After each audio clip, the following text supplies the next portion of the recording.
শেখ হাসিনা, আপনি কিসের চুক্তি করেন? আপনার চুক্তিকে আমরা প্রত্যাখ্যান করলাম।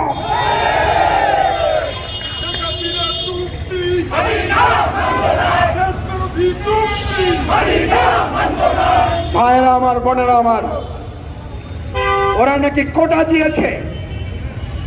ওই মিয়া, কিসের কোটা দাও?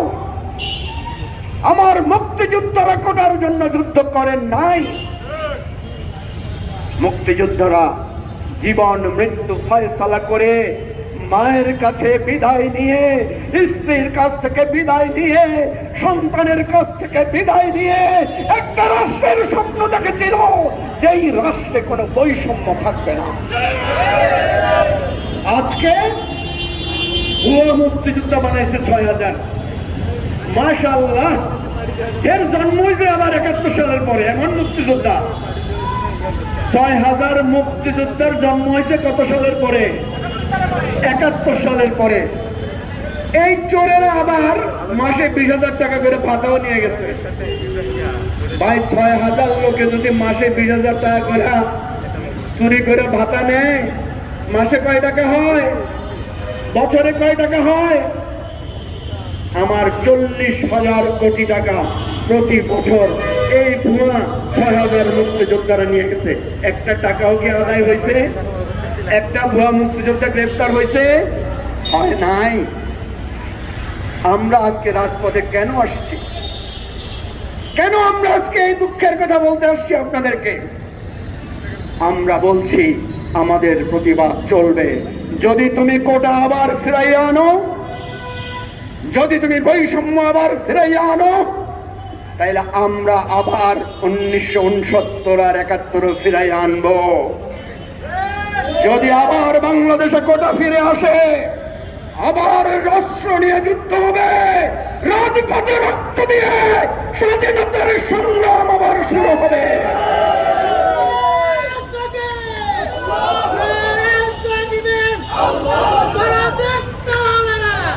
সংগ্রামী সাথী বন্ধুগণ, আমরা এই দেশ, এই ভালোবাসার মাটি, এখানে আমার দাদা, দাদার বাবারা, আমাদের পূর্বপুরুষরা শুয়ে আছেন। আমরা আবারও বলছি, এই চুক্তি বাতিল করেন। যদি চুক্তি করতে হয় বিনিময় চুক্তি করেন।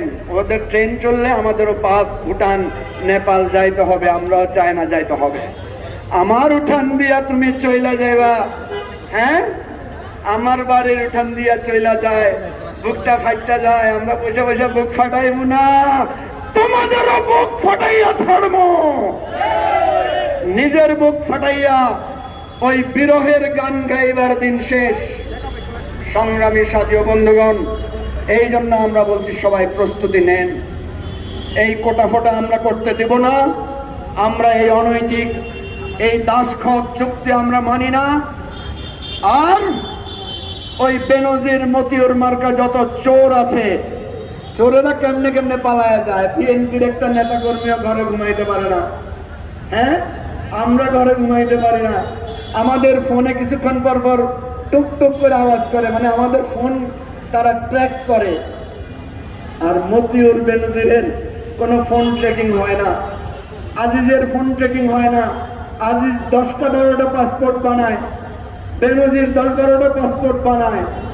দেশটা তোমরা ভাবছো মুজিব কোর্ট গাই দিয়া এটা তোমাদের বাবার সম্পত্তি। হ্যাঁ, দিনে দিনে বহু বাড়ি আছে না, শুধিতে হইবে ঋণ, ঋণ শোধার সময় আসছে। এখন মতিউর কই? বেনজির সাহেব কই? এই লাপাত্তা হয়ে যাইবেন জীবন থাকতে।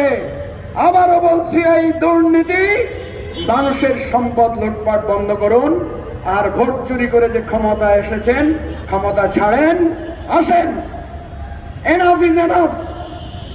আমরা বাংলাদেশটাকে আবার ঘুরে দাঁড়াই। আমরা সবাই ঐক্যবদ্ধ হই। আমার বাংলাদেশকে কারো কাছে আমার এই লাল সবুজের পতাকাকে আমরা পদানত হতে দেব না। রক্ত দিয়ে স্বাধীনতা এনেছি, জীবন দিয়ে স্বাধীনতার সংগ্রাম মানকে আমরা সমুন্নত রাখবো।